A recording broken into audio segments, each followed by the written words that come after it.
topics and opinions expressed in the following show are solely those of the hosts and their guests and not those of W4CY Radio, its employees, or affiliates. We make no recommendations or endorsements for radio show programs, services, or products mentioned on air or on our web. No liability, explicit or implied, shall be extended to W4CY Radio or its employees or affiliates. Any questions or comments should be directed to those show hosts. Thank you for choosing W4CY Radio. Welcome to the Ask the Expert show on W4CY Radio and Talk4 TV, where we bring you educational information from top local experts in the fields of legal, health, financial, and home improvement. Now sit back and listen to experts in family law, association law, hearing loss, business brokers, home care, along with many other topics. Now here are your hosts, Steve-O and Sophia.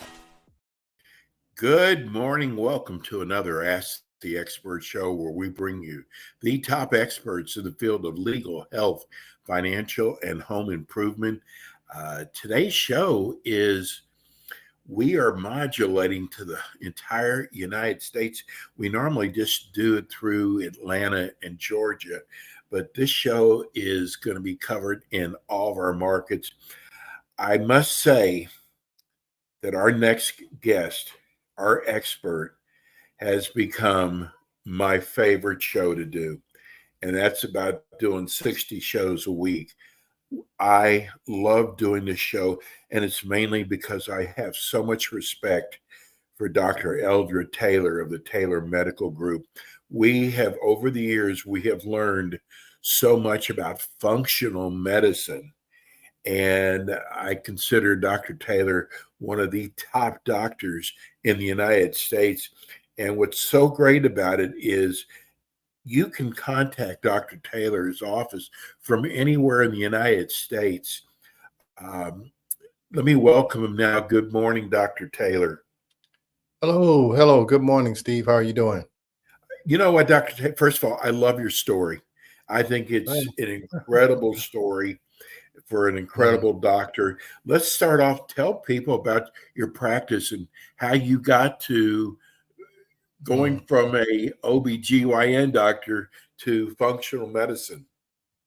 Yeah, well, I am a native of Nashville, Tennessee, and I went to Vanderbilt University in Nashville and came to Atlanta to go to Emory to medical school, and then I did a residency in obstetrics and gynecology, and went out to practice obstetrics and gynecology. And after about 7 or 8 years of doing this, my wife started to having issues that should be associated with what an OBGYN should know how to do. She was having irregular periods and mood swings and just not feeling herself. And about that time, I had a patient come in and asked me about natural hormones and about progesterone. And I really didn't know that much about it. And I didn't think a patient could teach me much about it. But she gave me a audio tape that me and my wife listened to. And it really changed the course of my career, that I really started to understand how the body functions instead of understanding how pharmaceuticals and drugs affect the body. Is really understanding how the body works and how to help it to function like it should for as long as you live. So that's kind of my story. And so since then, I have really been interested in functional medicine. And I describe functional medicine as how do we help patients function as well as possible for as long as possible and not have this slow decline of health as you get older. Yeah, we all are going to get older. We all are going to die, but how are we going to live until that point in time? And so that's what I'm interested in. And, I'm glad I made this career choice. It's really fulfilling. Dr. Taylor, you must get a lot of patients who have been to other types of doctors. And, people know their body.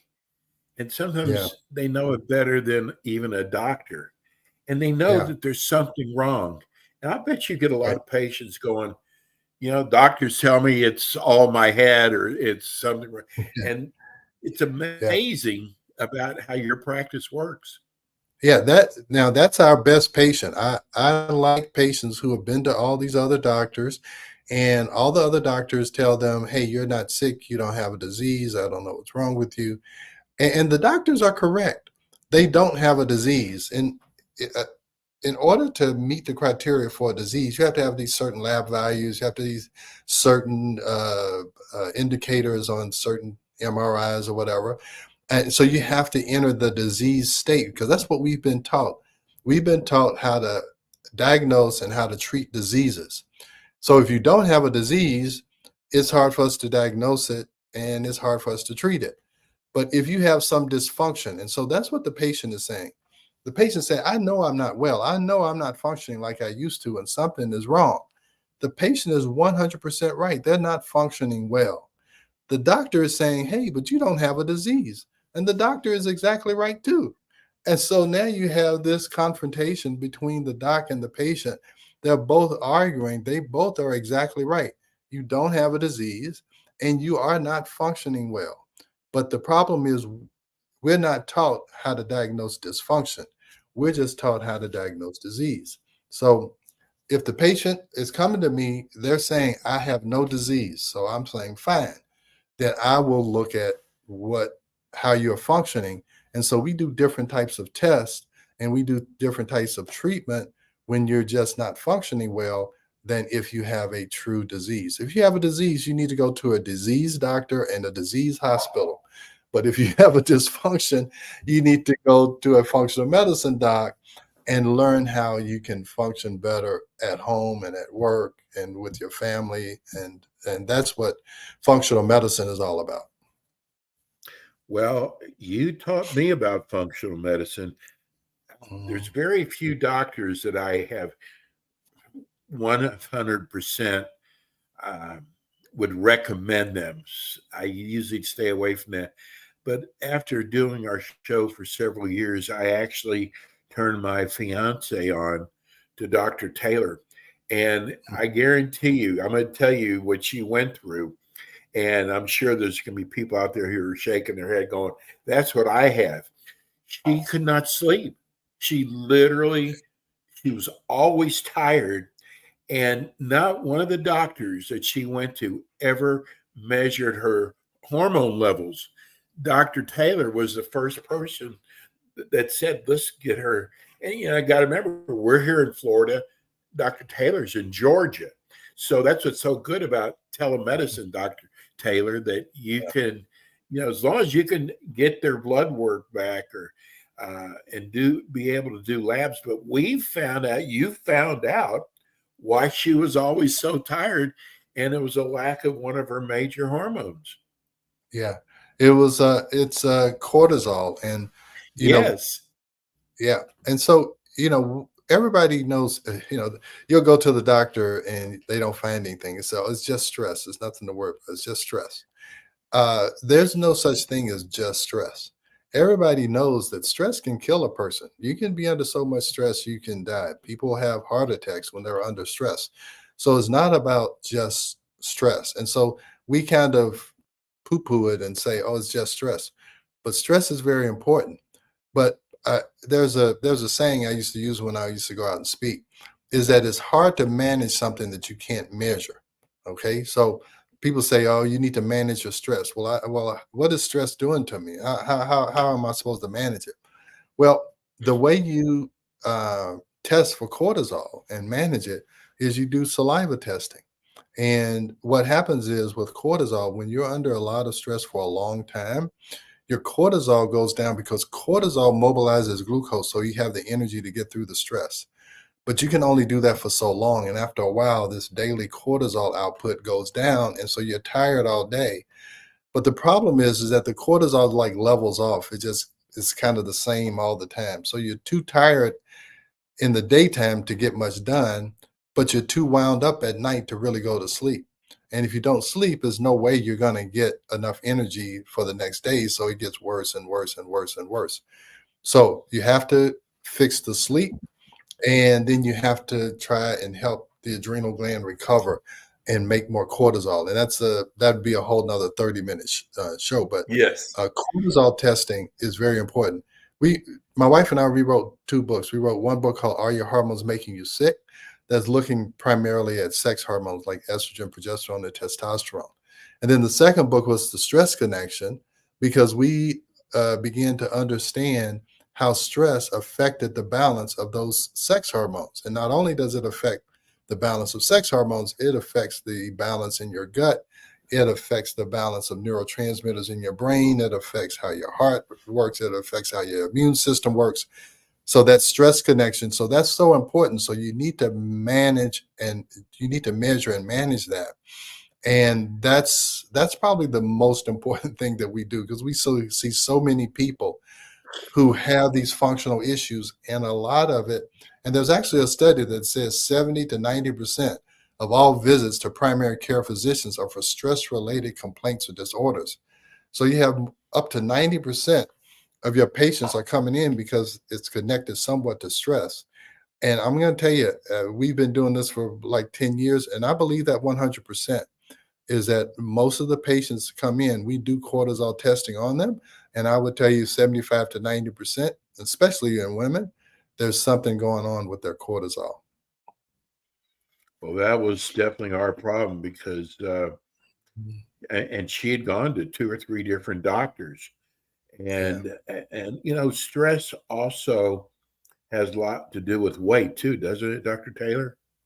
Oh, yeah. Well, stress, people stress eat.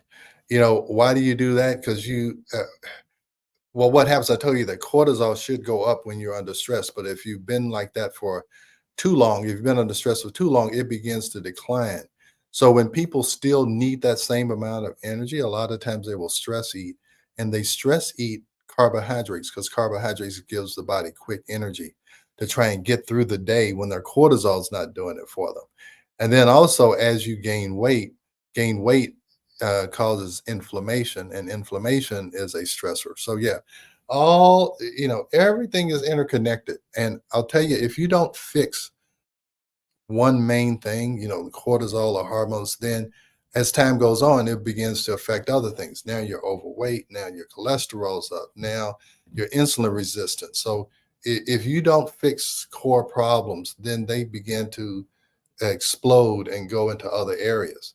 But here's the great thing about it. When you fix that core problem, then all of the explosion seems to come back. You can fix a lot of those symptoms if you fix the core problem. The problem in the way we were taught is to give some kind of drug for symptom relief. So you're going after all of these symptoms. And then as you go after these symptoms with pharmaceuticals, you're just going to cause more symptoms. And that's just, that's how medicine works in America. When you fix the core, a lot of things get better because you're fixing the primary problem. And that's what we're looking at. And when you say 75 to 90% is associated with stress, then you need to go where the money is. I mean, it's usually something to do with stress. Yeah, it's really sad what stress can do to your life.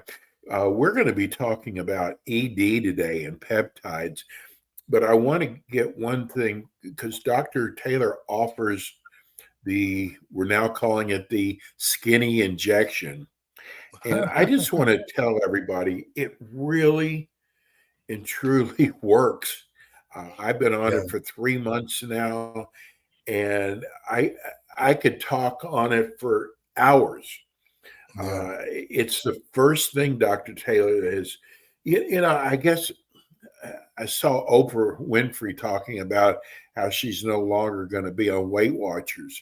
And Weight Watchers is a way of, I just think it's impossible to be able to live that way, counting points all day long.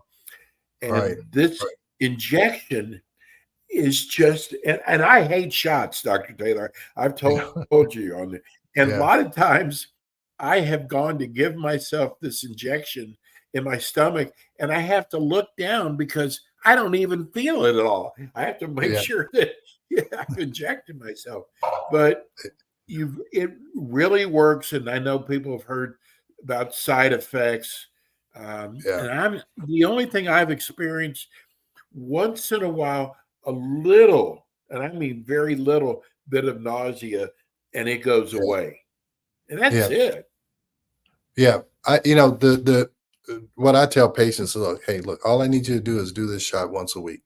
I'm not going to tell you to count calories. I'm not going to tell you to do Right. any of that stuff, because I've found that the drug almost makes you not want to eat what you shouldn't eat. Just like Yes. you were saying, you saw a pizza and you'd usually eat the whole thing, and now you only eat one piece. That's how I see it. It's like, okay, you see a piece of cake, you take one bite, and you're like, okay, that's good.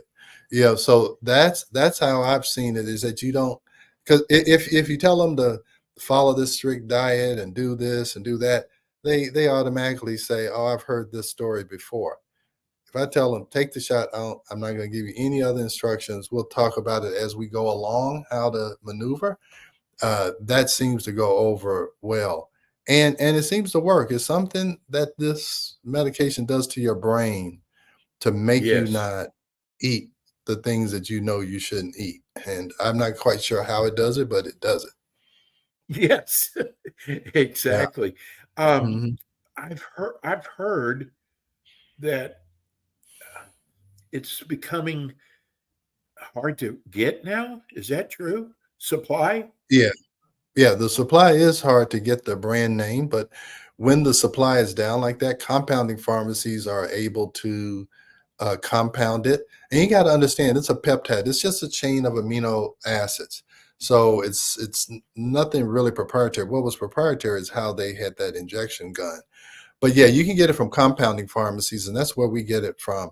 And you can get it at a lesser cost, where it's usually $1,000 a month uh, when you're on it, a brand name, if your insurance isn't covering it, and we can do it for like 400 a month. Uh, and so Which is a that's, great deal. yeah, That is so a it's a great lot, deal.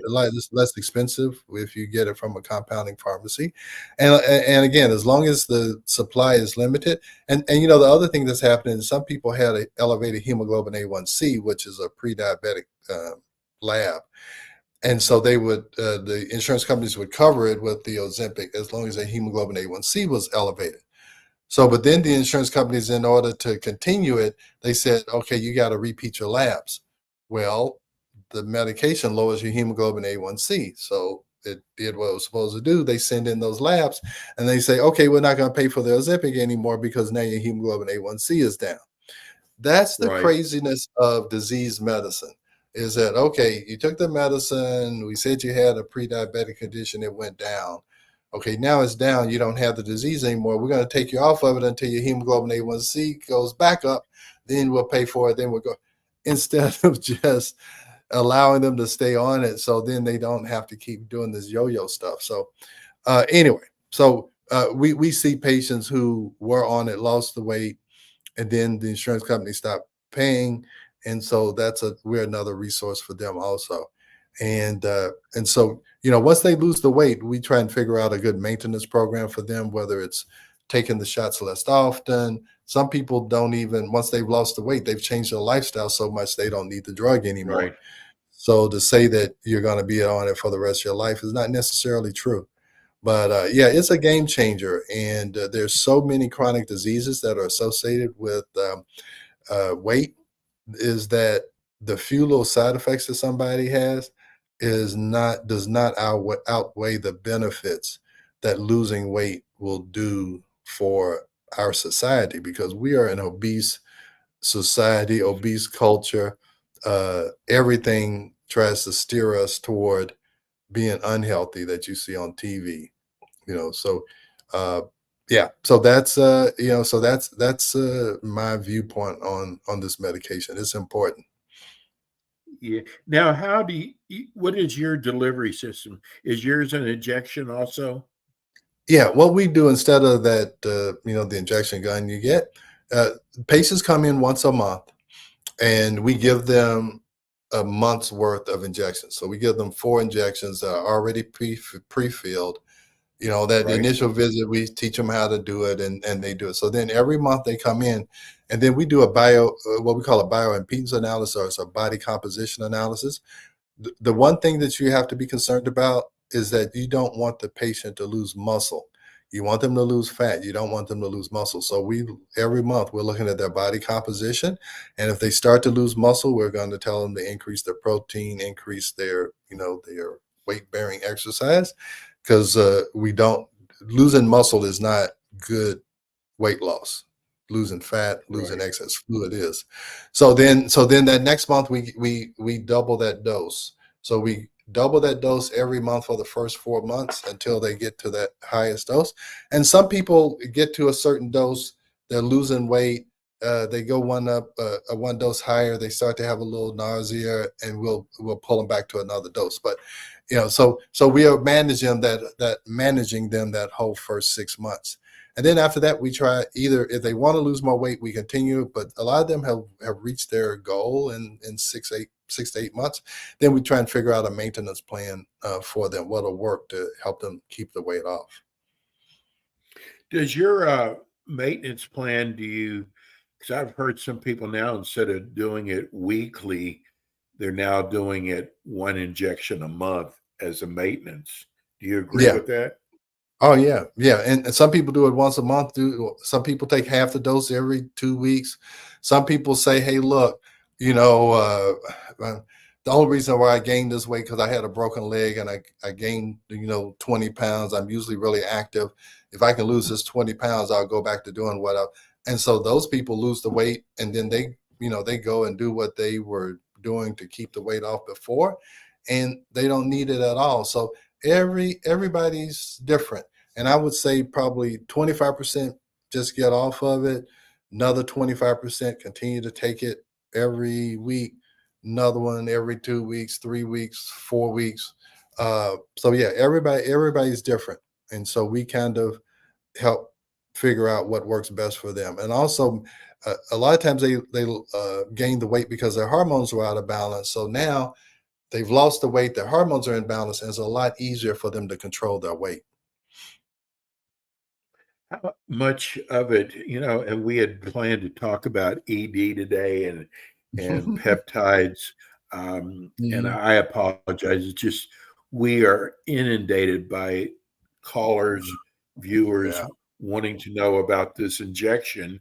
And just now, I've got 3-4 text messages. What do you tell your patients when they do have a little nausea? Do you have them take anything? Well, they can, but here's how I explain it to them, is that the medication is slowing down your stomach emptying. Okay. So I tell patients all the time, hey, look, when you feel that first feeling of feeling full, you need to stop, because they're so used to eating. Yeah, they're so used to eating a certain amount, especially when they first start, okay, I got a hamburger. Okay, I'm going to start eating the hamburger. So now you eat 1 bite, you eat 2 bites, you start to feel a little full, but you're like, I only ate 2 bites. So then you eat 2 more bites. Now you're going to get nausea because your stomach is still trying to deal with those first 2 bites because your stomach is slowing down its emptying. So if your stomach can't empty that way, it's going to try and empty this way. So the key is pay attention to that full feeling. We have become obese because we have overridden the full feeling, okay? Because we've supersized and we do all of this and we think, portions should be these huge portions. So your brain you've overridden that signal. Is now you can't hear that signal anymore. So now this peptide reinstates that signal, and you're just surprised that signal is showing up so early because you've been overeating all your life. So that's how you combat the nausea. Yeah, I usually don't try, to medicate something away. You try and figure out functionally what's happening, and what's happening is they're eating like they normally eat, and they have to really slow down. So I tell them, hey, you feel that first full feeling?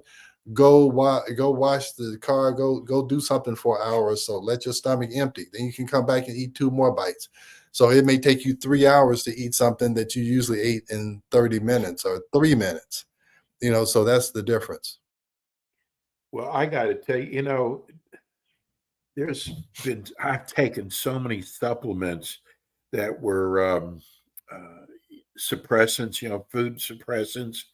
And I got to Yeah. tell you, none of them ever worked for me, ever. And Yeah. I got to tell you, it is so, I've been on this for 3 months now. I'm still so blown away that I got a hamburger the other day because it was fast, which is usually the reason why we eat most junk food. But I took one bite out of it, and it was like I had to throw it away. I just something in the brain just says I don't want it anymore. Yeah. That's what I'm saying. It does something to your brain too. And again, I was, I did it and I lost like 20 pounds, and then now I'm kind of like I take the smallest dose maybe once a month. I probably could do without it because it has permanently changed how I look at food. I mean, it really does. I don't have any sweet cravings. I don't overeat. I have to almost like, I should eat something. It's not like, I gotta eat.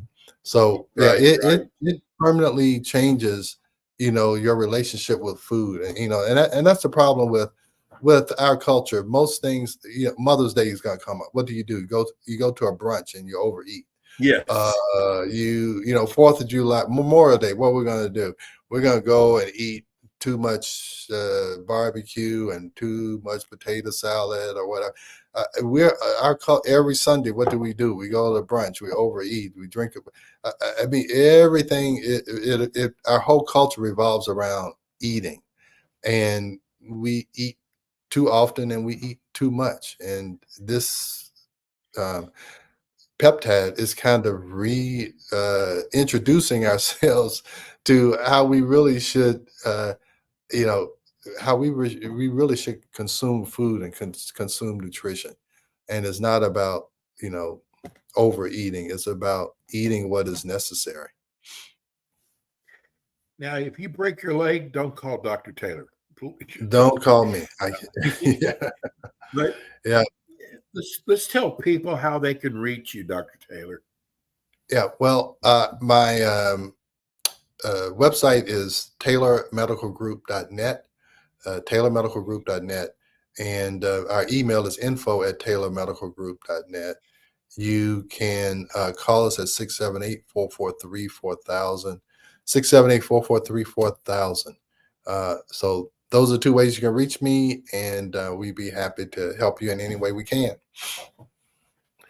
Well, I got to tell you, I am such a huge fan of yours, and I apologize for not getting into ED today and peptides. I promise you, next time Dr. Taylor comes on, we will talk about that. But Dr. Taylor, we are so blessed to have you as part of our show. And we can't thank you enough. All right. Thank you. We'll see you again soon. All right. See you. All right. That's Dr. Eldred Taylor, one of the finest functional medicine doctors, weight loss, ED, anti-aging. Anyway, that's it for us today. We'll be back with you next week with more Ask the Experts. Thanks for tuning in today to the Ask the Expert show on W4CY Radio and Talk4 TV. Tune in next week and every week to hear more from our experts on personal injury, insurance, air condition repairs, estate planning, Medicare, and many other topics in the areas of legal, health, financial, and home improvement. See you next week.